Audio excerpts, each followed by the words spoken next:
जोङो एसे सिस्टार एक्ट्रिसजोंहाय एसे आङो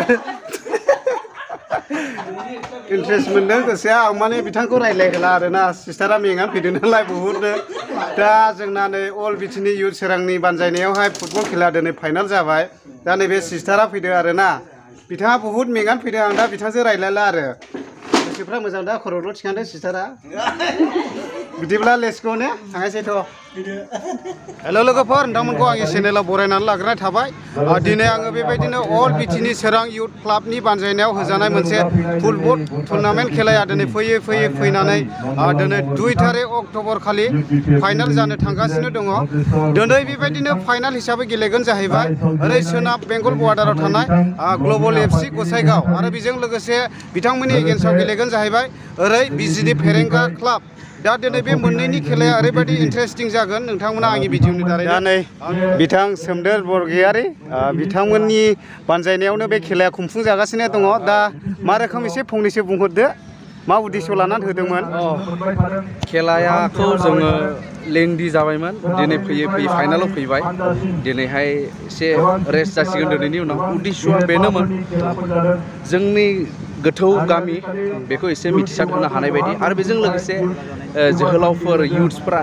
जाहाथे एसे स्पर्ट्सआव एंगेज जायो आरो स्पर्ट्सनि जेनाखि स्पिरिट बेखौ जों जेन लाखिनानै होनो हायो आरो बेखार सेंग्राफोर थानाय आरो सोरबाफोर बिदिनो आजिखालिनि लोंनाय जानाय सोबनाय बेफोरखौ बावगारनानै जाहाथे स्पर्ट्सनि फारसे एटेनसना जेन थाङो आरो बेजों लोगोसे जों ज' जानाय हिसाबै जोंहा खौसेथिया जेन ओनसोलाव फैयो सान्थिया फैयो बेनो जोंनि मेन उद्देश्य अल बिटिनि सोरां इयुथ क्लाबनि फुटबल टुर्नामेन्ट होनाय गोजोननाय थाबाय दा ब्रादारनिसिम बेखिनिखौ खेंफोरथि होनायनि थाखाय दा नायदोनै लोगोफोर ट्रफिजों लोगोसे विनार जानायनि थाखाय 50,000 मानि आरो बेजों लोगोसे रानार्स आपनि थाखाय 30,000 आरो नै नायनानै लादो दा दिनैनि खेलायाव जायानो विनार जागोन बिथांमोनानो बे 50,000खौ मोनगोन आरो खुंथिनि जानानै गुरैयै खावलायहरनाय थाबाय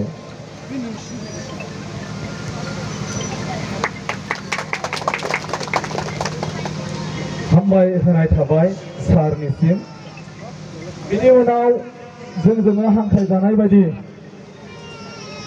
सारखौनो हेफाजाब होनो फैफानाय एबा जोंजों हांख्रायजानाय बायदि जोंनि गेजेराव आरो आलासि दंबावो जायनि मुङा नन्दलाल मागर जाय बावैसो मोसानायखौ मोजां मोननानै बान्था होदोंमोन मोसाखावरि बिथांमोननो बिथाङानो जादों जाहैबाय गरखा सेल सेक्रेटारि जेनेरेल सेक्रेटारि बिथांखौबो आङो गसंनानै गावनि सिनायथिखौ होनो थाखाय खावलायनाय थाबाय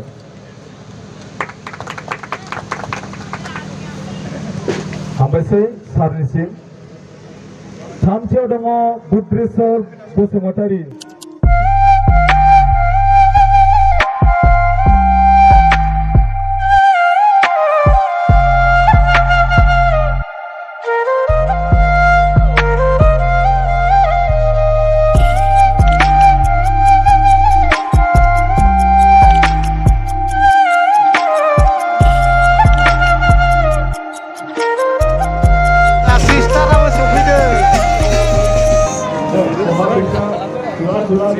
मारे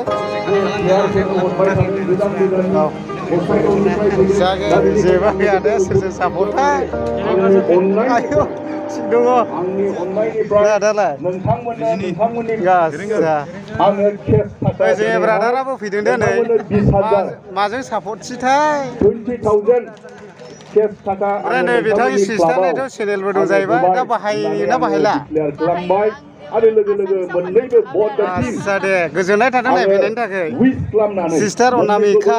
बेस्ट अफ लाक होनानै दिनैनि खेलाखौ बेयावनो बेखेवबाय होननानै डिक्लेयार खालामबाय गोजोन्थों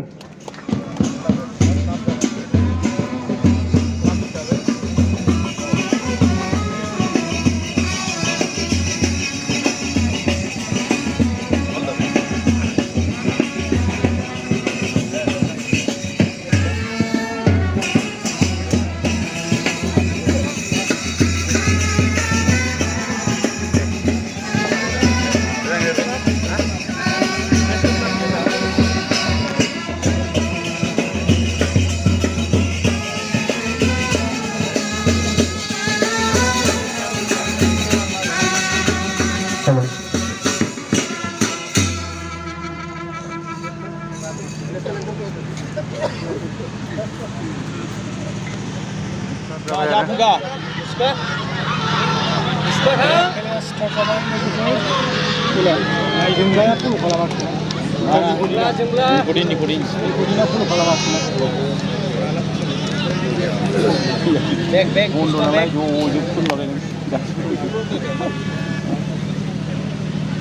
sang beta ơi. Muska, hold lại. अल बिटिनि सोरां युथ क्लाबनि बानजायनायाव मोनसे फुटबल टुर्नामेन्ट होबाय थानाया दिनै 2 तारिख अक्ट'बर रबिबार खालि फाइनाल जाबाय दा नायदो दिनै फाइनाल हिसाबै गेलेदों जाहैबाय ओरै जार्सि गोमो गाननायानो जादों जाहैबाय सोनाब बेंगल बर्डाराव थानाय ग्लबल एफसि गसाइगाव आरो बेजों लोगोसे ओरै गोजा गुफुर ड्रेस गाननाया जादों जाहैबाय बिजिनि फेरेंगा क्लाब दा खेलाया मोजाङानो जादों नै Muska, Muska, hey!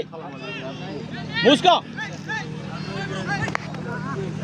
Muska, back, thang.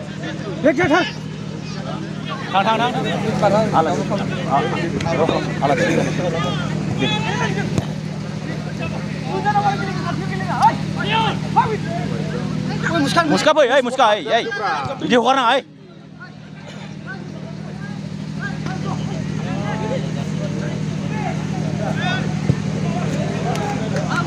चला टीम उड़ा जा